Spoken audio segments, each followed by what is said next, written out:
At the end of the last animation, I asked you to share your own stories of uneven understanding. Share you did, more than I could have imagined. We built one of the web's largest collection of asymmetric intelligibility stories right there in the comments. You also called me out. Could I maybe share something personal about my journey into language? That's something patrons have asked for too. Well, since we have a bit of downtime, today's a good day to do that.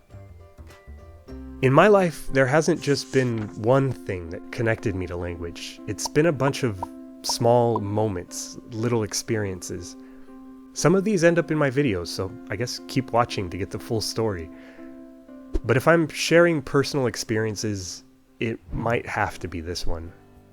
It's not what I expected today, but there are events, struggles, things in my earlier life I wouldn't be here without.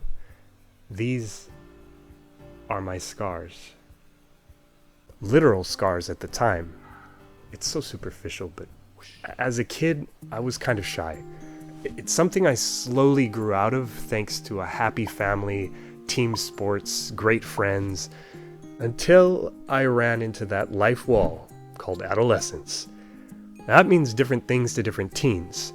I got some of the normal awkwardness and acne, but on top of that, I began to get serious scabs and rashes and worse all over my face, my hands, and my neck.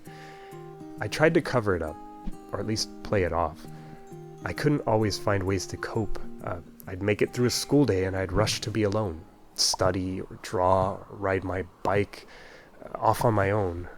On tough days, I remember sitting behind bus benches instead of waiting up front like a normal person, just so my latest scars weren't out there for everyone to see. Why am I telling you this? Because it mattered. I was uncomfortable and struggling to find worth in my own skin, and that made it tough to connect superficially.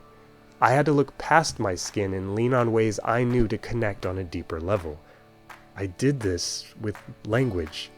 It helped me relate to people with their own scars, people who, past and present, opened up and shared stories of languages and cultures with me. They gave me riches more meaningful than if I'd never had this struggle.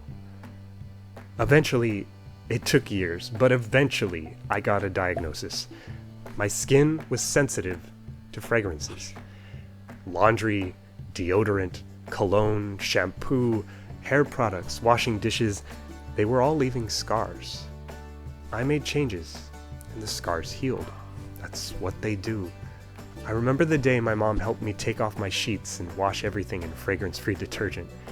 I got to leave it behind, usually for my skin, and definitely for my mind. Well, the clocks tick, and scars fade. I get to make up for lost time. For the most part, I've moved on. Which is one reason why these videos take a while. Yes, animation is a thing that takes time. I've learned how true that is.